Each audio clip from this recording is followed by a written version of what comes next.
General साहब, जो आपका बतौर जर्नल एक्सपीरियंस है उसमें मैं ये क्या मंतक हो सकती थी इस मिलिट्री स्ट्रैटेजी की भारत की, उस पर भी बात करूंगा। लेकिन उससे पहले आपने बतौर मुशीर कौमी सलामती भारतीय क़यादत से भी डील किया है, बतौर जर्नल ज़ाहिर है मिलिट्री स्ट्रैटेजी आपने माजी में देखिए, क्या रीज़न हो सकता है? क्योंकि जो बयान, जो एक्सप्लेनेशन भारत की तरफ से आ रहा है वो मोदी हुकूमत को मजीद मुश्किल में डाल रहा है। ये बयान कैप्टन शिव कुमार की तरफ से आना, जो कि डिफेंस अताशी है वहाँ, क्या आपको इसकी लॉजिक समझ में आती है या क्या आपको लगता है कि वजह होगी इसकी?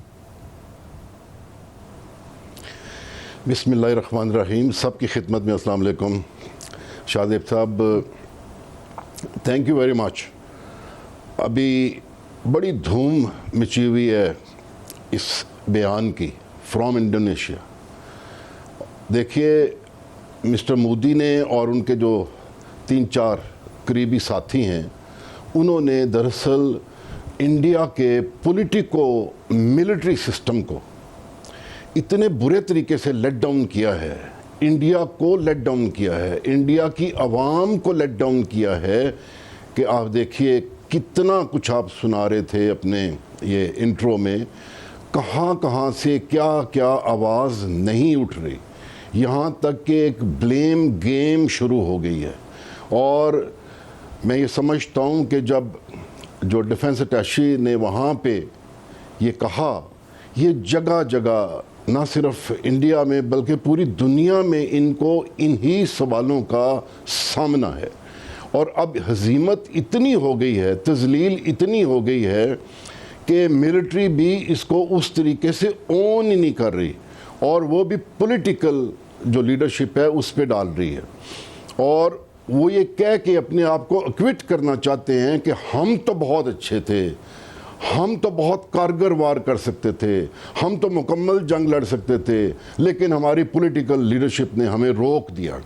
कहने का मतलब ये है कि ये जो स्टेटमेंट है, it is at the cost of political leadership in India.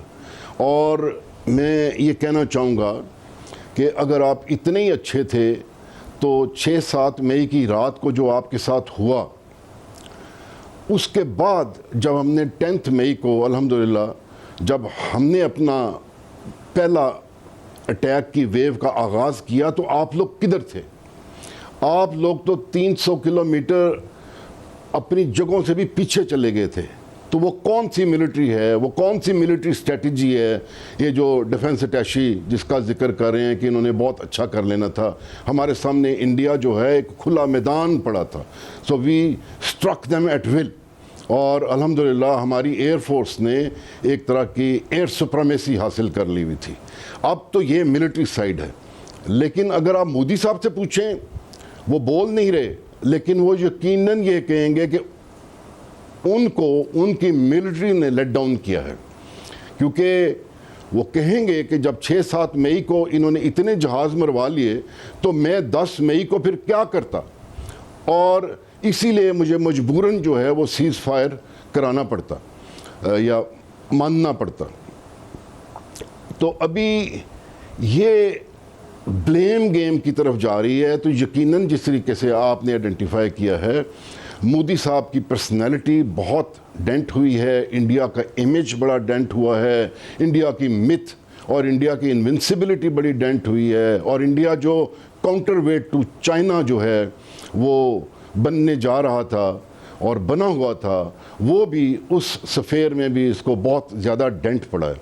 तो अभी आप देखिएगा, अभी तो कुछ आवाज़ें हैं जो अभी आप सुनवा पाए हैं, बहुत सारी आवाज़ें हम तक पहुंच ही नहीं रही, और बहुत सारी आवाज़ें बाद में भी उठनी हैं। So we will see. तो जल साहब, मुझे एज अ मिलिट्री स्ट्रैटेजी, जल साहब मुझे एज अ मिलिट्री स्ट्रैटेजी बताइए, क्या सोचा क्या था? क्योंकि जो उनकी पहली प्रेस रिलीज आई उसके बाद भी उन्होंने ये कहा कि जी हमने किए हैं, और ज़ाहिर है उसमें ये नहीं माना था उन्होंने कि उनके जहाज़ गिर गए हैं, मगर जो उन्होंने पाकिस्तान में मदरसों पर और मुख्तलिफ जगहों पर हमले किए और सिविलियंस पाकिस्तान में मारे गए, कहा कि जी हमने तो पाकिस्तान की किसी मिलिट्री इंस्टॉलेशन पर हमला नहीं किया, और हमारी तरफ से ऑलमोस्ट उन्होंने ये कहा कि चैप्टर क्लोज समझा जाए। उसके बाद उनके जो फौज की तरफ से भी यही बयान सामने आया, प्रेस कॉन्फ्रेंस वगैरह में उन्होंने ये माना कि उनके तैयारे जब गिर गए हैं तो ये माना कि फिर ग्राउंड किया गया था क्योंकि स्ट्रेटजी में मसला था, और अब ये कहना कि जी जो सिविलियन क़यादत थी उनकी तरफ से ये था कि पाकिस्तान की जो मिलिट्री इंस्टॉलेशंस हैं उससे टारगेट नहीं करना। क्या आपको लग रहा है उन्होंने इतनी जंगे पाकिस्तान के साथ ये सोचा हुआ था आपकी नज़र में कि वाकई पाकिस्तान रिस्पॉन्ड ही नहीं करेगा, या पाकिस्तान के पास सलाहियत नहीं है, हम बमबारी करेंगे, डोमेस्टिक बयानियाँ बनाएंगे कि हमने ऑपरेशन से दूर कर लिया, दहशतगर्दों को निशाना बना लिया, पाकिस्तान कुछ नहीं कर पाएगा? कोई मिलिट्री स्ट्रैटेजी के सेंस में क्या समझ में आता है आपको, क्या हुआ ये?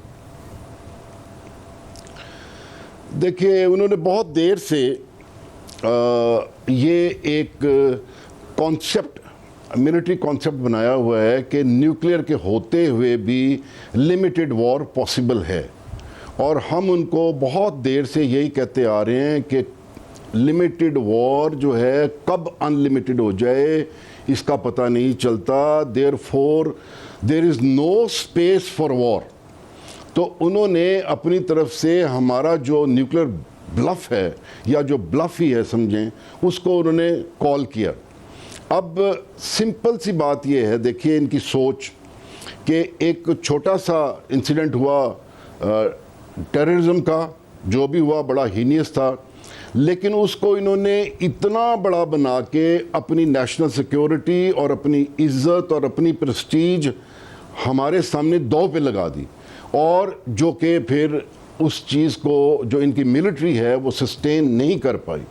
इनके जहन में यकीनन ये था कि हम काउंटर टेररिज्म के कंस्ट्रक्ट में रखेंगे, हम टेररिज्म वाले कैंप्स वगैरह डिस्ट्रॉय करेंगे, और चूँकि हमारी तरफ तो कोई इस तरह का इंफ्रास्ट्रक्चर है ही नहीं, तो पाकिस्तान आगे से कुछ भी नहीं कर पाएगा। जबकि हमारा तो, हमने तो इनको बड़ा क्लियर बता दिया हुआ था, और 6-7 की रात को ही इनको हमने क्लियर कर दिया कि we will not take it like this, और जिस तरह आप सोच रहे हैं आपकी सोच गलत है।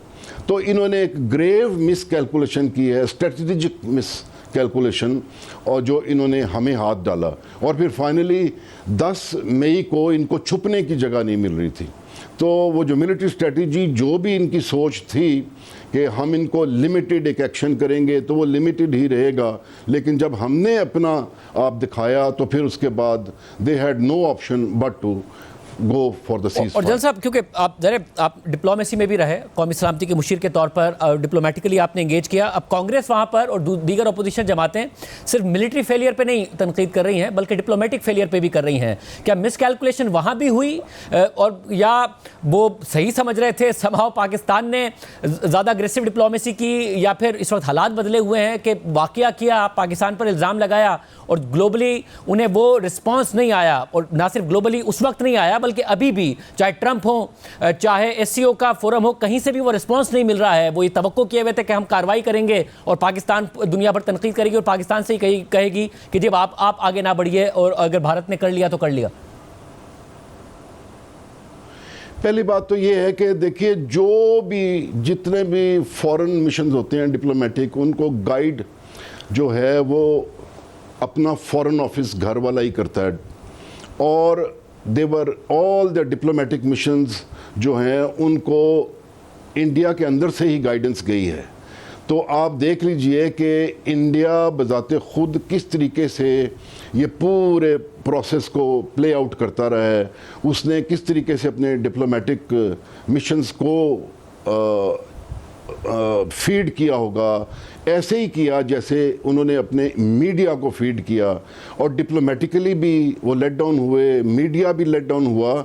लेकिन ज़्यादा बड़ी बात आपको समझने की ये है कि जब भी आप इस तरह के कॉन्फ्लिक्ट में जाते हैं, you have to be morally correct, you have to be politically correct, you have to be diplomatically correct.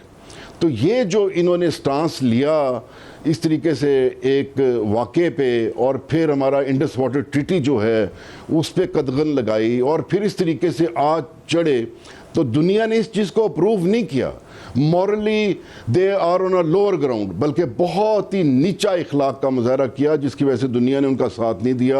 और ऑब्वियसली 10 मई के बाद उनकी रेलेवेंस जिस तरीके से डेंट हुई, और हमारी रेलेवेंस जिस तरीके से रीएमर्ज हुई, और जिस तरीके से पहले हम अंडरमाइंड एक मुल्क थे 9/11 के बाद, और जिस तरीके से हमने हर चीज़ अपने ज़ोरे बाजू पे की, तो फिर उसके बाद दुनिया की भी आउटलुक चेंज हुई और एससीओ में इनको वो कदरदानी नहीं मिली। मैं ये कहना चाहूँगा कि ये तो सिर्फ G7 एससीओ वाली चीज़ें हुई हैं। अभी दुनिया जो है वो एक रीसेट पे जाएगी। दुनिया जो है ये इनके साथ बाकी अरेंजमेंट्स में भी फ़र्क डालेगी। मतलब मगर ज़ाहिर नरेंद्र मोदी की जो शख्सियत है, इलेक्शन आ रहे हों, अगर वो मकबूल ना हो, उनका जो मिस्टर सिक्योरिटी वाला बयानिया है कि एक आदमी जो कि भारत को महफूज रख सकता है आगे, अगर उसको डेंट लगा है तो क्या उसे ख़तरा रहता है कि वो फिर कोई ऐसा एडवेंचर कर सकते हैं, या सीज़ फायर आपको परमानेंट लगता है जिस किस्म का इसका आउटकम आया है और जो सपोर्ट उन्हें डिप्लोमेटिकली भी नहीं मिली?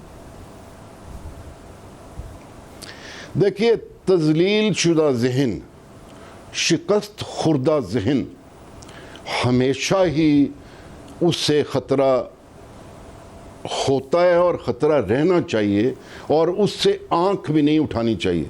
जितनी इनकी तज़लील हुई है, मैं ये कहता हूँ कि ये ख़ुद से भी तिल मिला रहे हैं और इनको मिसयूज़ भी किया जा सकता है। कहने का मतलब है इनको उस तरीके से सपोर्ट भी किया जा सकता है कि ये दोबारा कुछ उस तरह की हरकत करें और फिर ये इससे भी बड़ी और इससे भी डिफरेंट हरकत करने की कोशिश कर सकते हैं। तो हमें बिल्कुल फोकस्ड रहना है, इनसे आंख नहीं उठानी और अपने आप को ऐसे दिन के लिए अगर ये इस तरह की हरकत करें तो उसके लिए अपने आप को तैयार करना है और जो भी ज़रूरी चीज़ें हैं वो हमने करनी हैं। तो ऑब्वियसली ये इनका माइंडसेट जो है, आई होप कि ये रियलाइज़ कर लें, लेकिन इनसे तवक्को उस तरह की नहीं होनी चाहिए जो इनका माइंडसेट है उस हिसाब से।